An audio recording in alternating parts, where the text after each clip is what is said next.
是今天真的来了非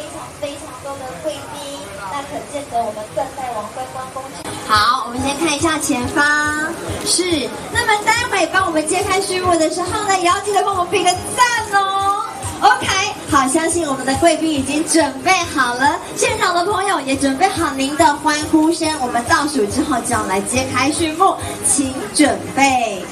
，3、2、1，揭开序幕。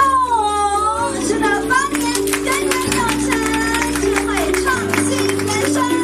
这就是我们这次断代王观光工厂的 App。是，那我们先请贵宾，谢谢您，谢谢。那我们有非常多隐形的冠军在我们的彰化县境内。咱的这个断代王哦，咱的这个吴董事长因本身哦，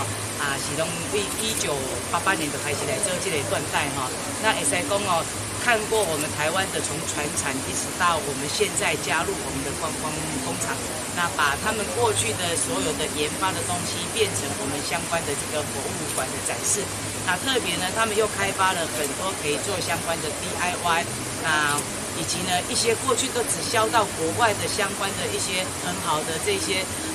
织布的东西呢，现在也都提供给我们的乡亲哦。那这次呢，又争取到我们经济部的 SBIR 的这个相关的经费，来把它的整个的工厂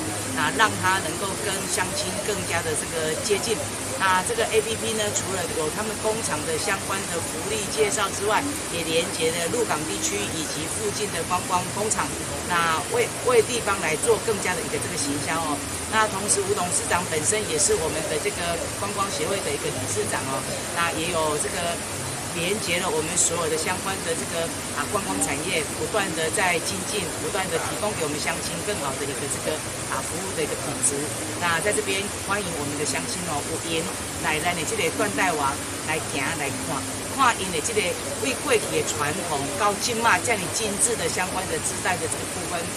而且呢，他们也很厉害，研发到你随时根线一拉就可以变成一朵花哈，很多让你惊奇又漂亮的这个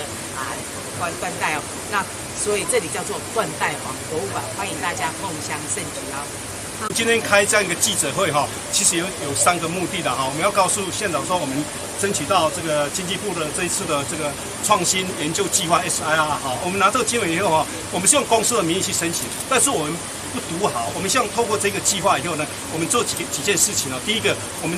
就是寻找资源，无所不用其极来行销彰化，那么来做一个抛砖引玉的这样一个起这个效益哈。那第二个呢，我们透过这个计划哈，我们来做一件事情，就是结盟中台湾，然后特色户再来共同行销好，我们把中台湾整个都结合在一起。再来第3个呢，我们透过这个计划哈，来导入所谓的智慧科技这样创新服务的模式，我们当成一个示范基地，你基本上这些少年人来去看，所以我们将来到我们断代王呢，它不只是可以看到传统产业它的制成文化，甚至可以让这些年轻人接触到这些资讯文化科技这些东西的一个结合。我想这是对年轻人最大一个启发。谢谢各产业的贵宾非常感谢，我们右手边的摄影机看一下喽，3、